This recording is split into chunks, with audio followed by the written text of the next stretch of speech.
بسم اللہ الرحمن الرحیم۔ اصحاب کہف کون تھے؟ اصحاب کہف شہر افسوس کے شرفا تھے، جو بادشاہ کے معزز درباری بھی تھے، مگر یہ لوگ صاحب ایمان اور بت پرستی سے انتہائی بیزار تھے۔ دقیانوس کے ظلم و جبر سے پریشان ہو کر یہ لوگ اپنا امان بچانے کے لیے اس کے دربار سے بھاگ نکلے اور قریب کے پہاڑ میں ایک غار کے اندر پناہ گزین ہوئے اور سو گئے، تو 300 برس سے زیادہ عرصے تک اسی حال میں سوتے رہے۔ دقیانوس نے جب ان لوگوں کو تلاش کرایا اور ان کو معلوم ہوا کہ یہ لوگ غار کے اندر ہیں، تو وہ بے حد ناراض ہوا اور فرتے غیظ و غضب میں یہ حکم دے دیا کہ غار کو ایک سنگین دیوار اٹھا کر بند کر دیا جائے، تاکہ یہ لوگ اس میں رہ کر مر جائیں اور وہی غار ان لوگوں کی قبر بن جائے۔ مگر دقیانوس نے جس شخص کے سپرد یہ کام کیا تھا، وہ بہت ہی نیک دل اور صاحب ایمان آدمی تھا۔ اس نے اصحاب کہف کے نام اور ان کی تعداد اور ان کا پورا واقعہ ایک تختی پر کنندہ کرا کر تانبے کے صندوق کے اندر رکھ دیا، اور اسی طرح کی ایک تختی شاہی خزانہ میں بھی محفوظ کرا دی۔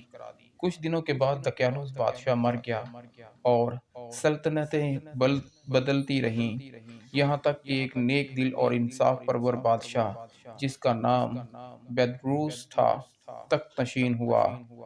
68 سال تک بہت شان و شوکت کے ساتھ حکومت کے اس دور میں مذہبی فرقہ بندی شروع ہو گئی، اور بعض لوگ مرنے کے بعد اٹھنے اور قیامت کا انکار کرنے لگے۔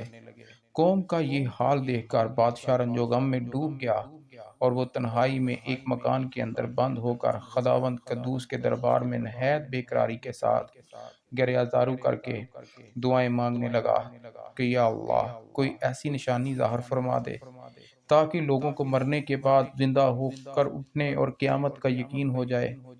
بادشاہ کی یہ دعا قبول ہو گئی، اور اچانک بکریوں کے ایک چرواہے نے اپنی بکریوں کو ٹھہرانے کے لیے اسی غار کو منتخب کیا اور دیوار کو گرا دیا۔ دیوار گرتے ہی لوگوں پر ایسی ہیبت اور دہشت سوار ہو گئی کہ دیوار گرانے والے لرز پڑے اور وہاں سے بھاگ گئے، اور اصحاب کہف بے حکم الہی اپنی نیند سے بیدار ہو کر اٹھے اور ایک دوسرے سے سلام و کلام میں مشغول ہو گئے اور نماز بھی ادا کر لی۔ جب ان لوگوں کو بھوک لگی تو ان لوگوں نے اپنے ایک ساتھی سے کہا کہ تم بازار جا کر کچھ کھانا لاؤ اور نہایت خاموشی سے یہ بھی معلوم کرو کہ دقیانوس ہم لوگوں کے بارے میں کیا ارادہ رکھتا ہے۔ یملیخا غار سے نکل کر بازار گئے اور یہ دیکھ کر حیران رہ گئے کہ شہر میں ہر طرف اسلام کا چرچا ہے اور لوگ علانیہ حضرت عیسیٰ علیہ السلام کا کلمہ پڑھ رہے ہیں۔ یملیخا یہ منظر دیکھ کر محو حیرت ہو گئے کہ الہی، یہ کیا ماجرا ہے کہ شہر میں تو ایمان و اسلام کا نام لینا بھی جرم تھا، آج یہ انقلاب کہاں سے اور کیوں کر آ گیا؟ پھر یہ ایک دکان پر کھانا لینے گئے اور دقیانوسی زمانے کا روپیہ دکاندار کو دیا، جس کا چلن بند ہو چکا تھا، بلکہ کوئی اس سکہ کا دیکھنے والا بھی باقی نہیں رہا تھا۔ دکاندار کو شبہ ہوا کہ شاید اس شخص کو کوئی پرانا خزانہ مل گیا، چنانچہ دکاندار نے اس کو حکام کے سپرد کر دیا۔ حکام نے اس خزانے کے بارے میں پوچھ گچھ شروع کر دی اور کہا، بتاؤ خزانہ کہاں ہے؟ یملیخا نے کہا، کوئی خزانہ نہیں، یہ ہمارا ہی روپیہ ہے۔ حکام نے کہا کہ ہم کس طرح مان لیں کہ یہ روپیہ تمہارا ہی ہے؟ یہ سکہ 300 برس پرانا ہے، اور برسوں گزر گئے کہ اس سکہ کا چلن بند ہو گیا، اور تم ابھی جوان ہو، لہذا صاف صاف بتاؤ کہ یہ عقدہ حل ہو جائے۔ یہ سن کر یملیخا نے کہا کہ تم لوگ یہ بتاؤ کہ دقیانوس بادشاہ کا کیا حال ہے؟ حکام نے کہا، آج روئے زمین پر اس نام کا کوئی بادشاہ نہیں، ہاں سینکڑوں برس گزر گئے کہ اس کا نام ایک بے امان بادشاہ گزرا ہے جو بت پرست تھا۔ یملیخا نے کہا کہ ابھی کل ہی تو ہم لوگ اس کے خوف سے اپنے ایمان اور جان بچا کر بھاگے ہیں۔ میرے ساتھی قریب ہی ایک غار میں موجود ہیں، تم لوگ میرے ساتھ چلو، میں تم لوگوں کو ان سے ملا دوں۔ چنانچہ حکام اور شہر کے لوگ کثیر تعداد میں اس غار کے پاس پہنچے۔ اصحاب کہف یملیخا کے انتظار میں تھے۔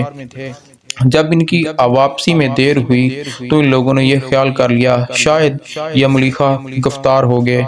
جب غار کے منہ پر بہت سے آدمیوں کا شور سنا ان لوگوں نے تو سمجھ بیٹھے کہ غالباً دقیانوس کی فوج ہمارے قریب آ گئی ہے اور وہ ہم کو گرفتار کر لے گی۔ تو یہ لوگ نہایت اخلاص کے ساتھ ذکر الہی اور توبہ استغفار میں مشغول ہو گئے۔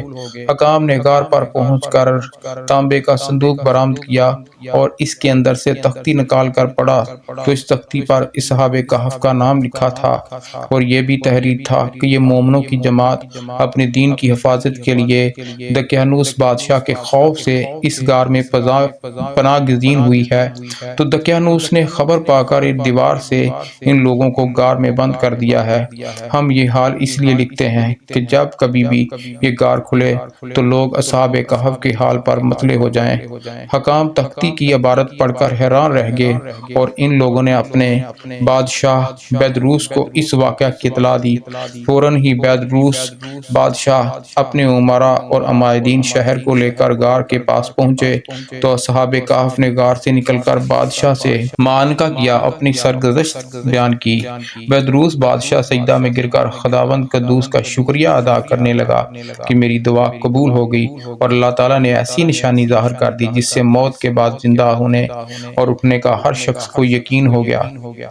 یہ صحابہ کہف بادشاہ کو دعائیں دینے لگے کہ اللہ تعالیٰ تیری بادشاہی کی حفاظت کرے، اب ہم تمہیں اللہ کے سپرد کرتے ہیں۔ پھر صحابہ کہف نے السلام علیکم کہا اور غار کے اندر چلے گئے اور سو گئے، اور اسی حالت میں اللہ تعالیٰ نے ان لوگوں کو وفات دے دی۔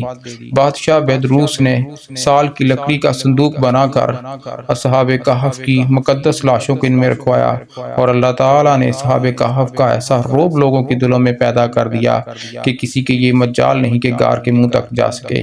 اسی طرح اصحاب کہف کی لاشوں کی حفاظت اللہ تعالیٰ نے سامان کر دیا۔ پھر بیدروس نے بادشاہ نے غار کے منہ پر ایک مسجد بنوا دی اور سالانہ ایک دن مقرر کر دیا کہ تمام شہر والے اس دن عید کی طرح زیارت کے لیے آیا کریں۔ سبحان اللہ۔